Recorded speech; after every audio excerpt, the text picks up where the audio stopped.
Madhurag gold and diamonds, Madhurag building, Kannur road, Chakkarakal. Mattannur നഗരസഭയിൽ നികുതി പിരിവ് വർധനവ് ലക്ഷ്യമാക്കി കുടുംബശ്രീ പ്രവർത്തകർ വീടുകളിലെത്തും. ഡിസംബർ 1 മുതൽ 10 വരെയുള്ള ദിവസങ്ങളിലാണ് നഗരസഭയിലെ 35 വാർഡുകളിലെ 13,000-ഓളം വീടുകളിൽ കുടുംബശ്രീ പ്രവർത്തകർ എത്തുന്നത്. അമൃതമിത്ര പദ്ധതി പ്രകാരം സ്ത്രീ ശാക്തീകരണത്തിന്റെ ഭാഗമായി മട്ടന്നൂർ നഗരസഭയ്ക്ക് 5 ലക്ഷം രൂപ അനുവദിച്ചിരുന്നു. നഗരസഭയിലെ ഓരോ വാർഡുകളിൽ നിന്നും കുടുംബശ്രീ അംഗങ്ങളായ 2 വളണ്ടിയർമാരെ തെരഞ്ഞെടുത്താണ് പ്രവർത്തനം നടത്തുന്നത്.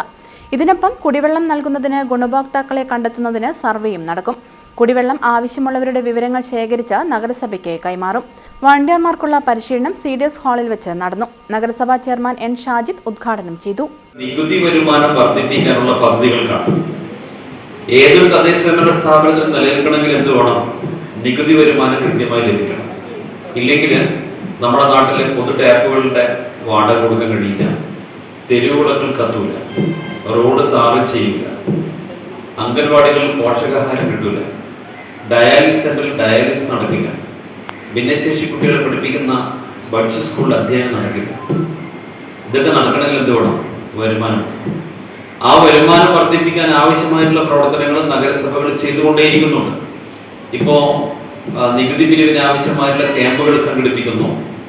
ഒപ്പം നികുതി പിരിച്ചെടുക്കാനുള്ള ഊർജിതമായിട്ടുള്ള ശ്രമങ്ങൾ നടത്തുന്നു. അതൊക്കെ ഒരു ഭാഗത്ത് നടക്കുന്നുണ്ട്.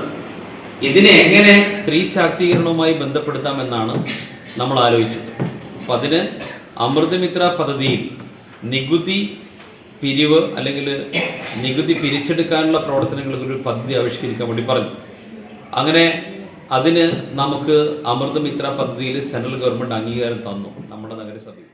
Vice chairperson O. പ്രീത അധ്യക്ഷത വഹിച്ചു. സ്റ്റാൻഡിംഗ് കമ്മിറ്റി ചെയർമാൻമാരായ V. K. Sugathan, P. Praseena, K. Majeed, P. Anitha, CDS chairperson P. Rekha, V. Vinesh എന്നിവർ പ്രസംഗിച്ചു. News bureau, Mattannur. അഹല്യയ്ക്ക് 30 വർഷത്തെ പാരമ്പര്യവും വിശ്വസ്തതയുമുണ്ട്. നേത്ര സംരക്ഷണത്തിന് നമ്മുടെ അഹല്യ.